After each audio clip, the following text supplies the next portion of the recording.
Bonjour, le nouvel épisode d'Eurocomics, la chaîne YouTube brésilienne consacrée à la BD franco-belge, est déjà disponible. Et aujourd'hui, nous avons l'honneur de recevoir Numa Sadoul, écrivain, dramaturge et journaliste né à Brazzaville au Congo et installé en France depuis 1966. Il a écrit ses premiers poèmes à l'âge de 7 ans. Sadoul a également publié des entretiens avec d'importants auteurs de bandes dessinées franco-belges, tels que André Franquin, Jacques Tardy et Jean Giraud, ainsi que des ouvrages sur Gottlieb et Uderzo. C'est ça? C'est tout à fait ça, bravo. C'est C'est très bien. c'est un bon résumé? Ouais, c'est brillant. Et Très bien.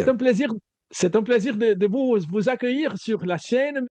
Et merci d'accepter l'invitation pour cet entretien. Merci beaucoup.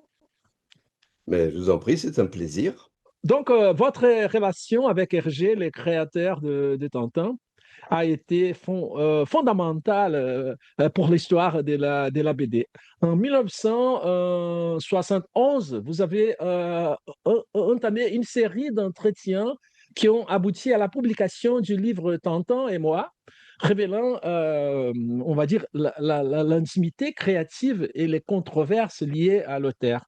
Pourriez-vous nous en dire plus à ces sujets? Écoutez, j'ai fait la connaissance d'Hergé en préparant mon travail universitaire, hein. Mon diplôme de la maîtrise à l'université de Nice, c'était sur la bande dessinée. Hergé faisait partie de quelques-uns que je présentais. C'était le premier travail universitaire en France, hein, sur la bande dessinée, 1971. Et Hergé m'a répondu très gentiment, ainsi que les autres auteurs dont je m'occupais. Et on a commencé à correspondre. Voilà. Et j'ai rencontré Hergé la même année dans un festival du livre à Nice, près de chez moi, par Mhm. chance, où j'ai fait une petite interview avec lui. Et il m'a dit, si vous venez à Bruxelles, n'hésitez pas à venir me voir, ça sera avec plaisir. Je suis allé à Bruxelles la même année, quelques mois après. Et tout de suite, j'étais dans son bureau. C'est la première chose que j'ai faite à Bruxelles, c'est d'aller voir Hergé et de Mhm. rester avec lui pendant quelques jours pour commencer une série d'entretiens. Voilà, c'est clair? Mais c'est fantastique. Et nous aurons le plaisir d'accueillir l'éditeur et traducteur portugais Pedro Bolsa et les collectionneurs Manuel installé à New York. Ils ont tous les deux des questions à vous poser. Commençons par Manuel. Bonjour, monsieur Sadou. Je m'appelle Manuel Marquez, je suis un ami de PH. Et d'abord, merci beaucoup de nous accorder cet entretien. Je vous suis depuis longtemps. Je crois avoir lu presque tous vos livres d'entretien et peux même prouver ça avec ma pile. Je sais que vos entretiens reposent sur de très nombreux enregistrements et qui sont ensuite retranscrits, retravaillés et relus par les auteurs. Mais vous commencez toujours avec des enregistrements. Et dans un monde idéal, si vous aviez une liberté totale, aimeriez-vous publier un jour l'intégralité de ces enregistrements sans correction ni réécriture? Je pense bien sûr évidemment à Hergé, mais aussi à Franquin, Uderzo, Moebius, Tardy, Gottlieb. J'aimerais beaucoup entendre les paroles, les hésitations, les émotions euh, pendant la conversation. Ça serait super. Idéalement, c'est ce que j'aimerais bien faire. C'est quasiment irréalisable pour la plupart des dessinateurs parce que euh, c'est pas toujours intéressant la manière dont tout ça sort, les hésitations, les machins, les répétitions, les retours en arrière. Souvent, c'est un peu fastidieux. Et je veux dire que ennuyeux. Publier ça intégralement, ça n'a pas beaucoup d'intérêt. Tandis que dans le cas de Hergé, oui. Dans le cas de Hergé, c'est très important parce que Hergé était un homme qui faisait très attention à ce qu'il disait.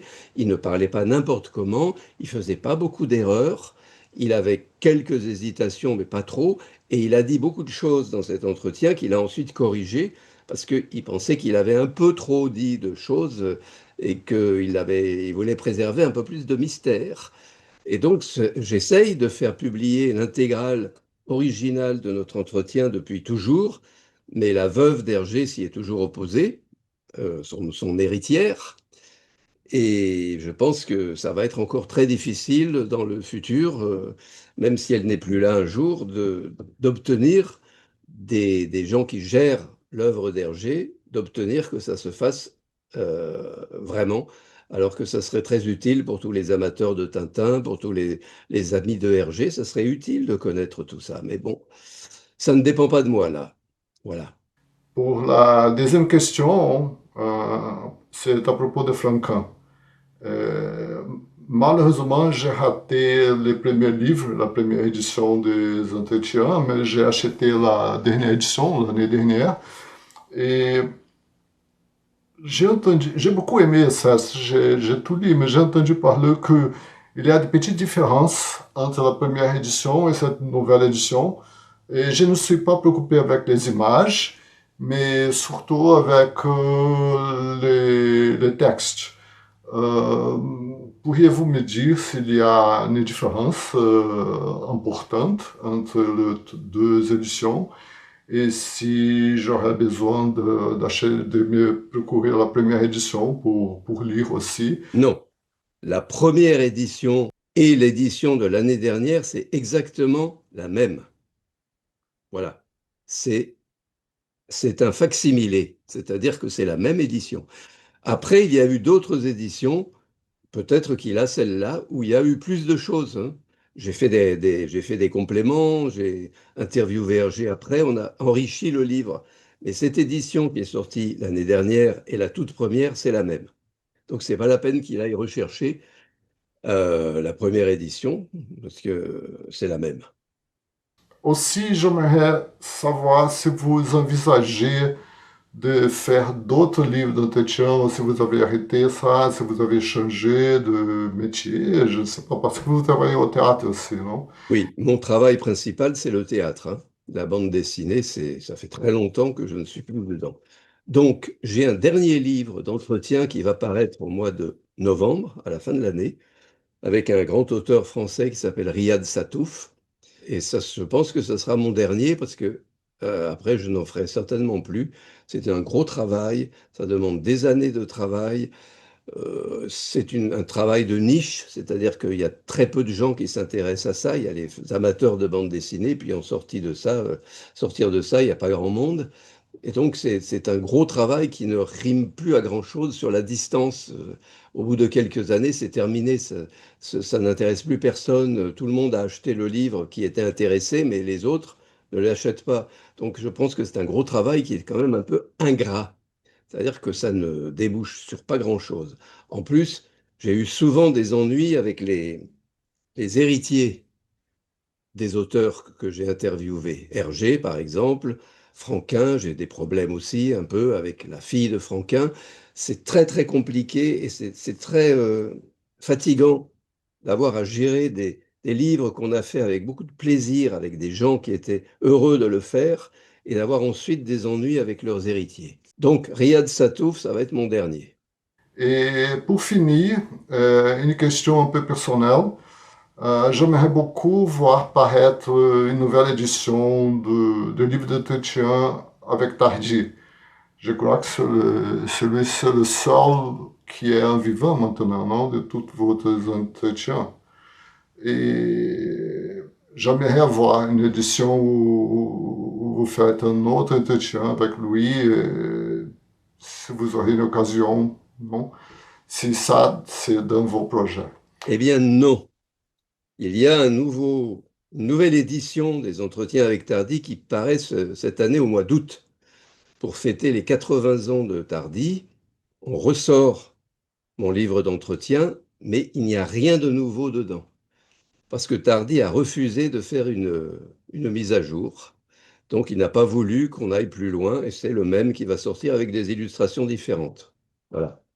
J'ai lu que quand vous avez fait les entretiens avec Hergé, il vous a donné quelques originaux comme cadeau, je ne sais pas, et vous étiez mal à l'aise d'avoir tous ces originaux et vous aviez donné quelques-uns à vos amis comme Tardy, par exemple, je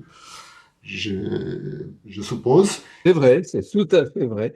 J'ai eu des regrets, des remords, parce que Hergé m'a donné tout ce que je voulais, j'ai pris plein de choses, et je me suis dit, c'est pas possible, c'est exagéré, donc j'en ai donné autour de moi à Tardy, à Fmur, qui était un dessinateur français à l'époque, Schlierf, Yves Schlierf, enfin voilà, j'en ai distribué quelques-uns, puis j'en ai gardé quelques-uns.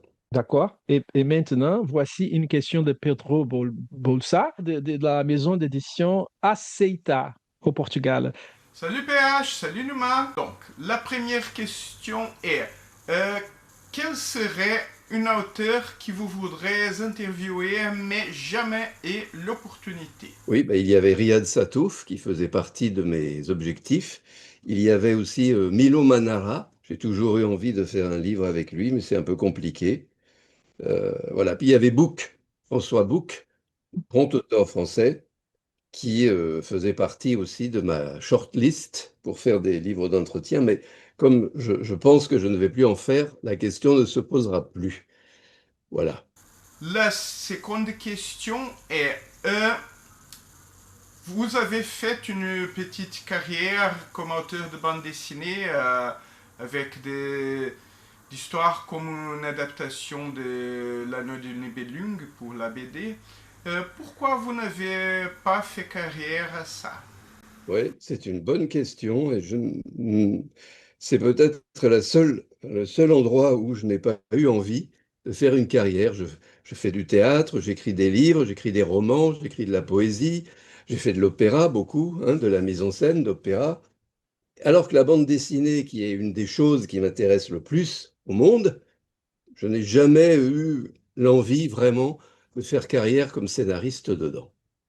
C'est inexplicable. J'ai envie de faire du cinéma, par exemple, mais je n'ai pas envie d'écrire des scénarios de bande dessinée. C'est comme ça. Ça ne s'explique pas. D'accord. Et moi, PH, je vous demande, en parlant de BD, que lit Numa Sadul en ces moments?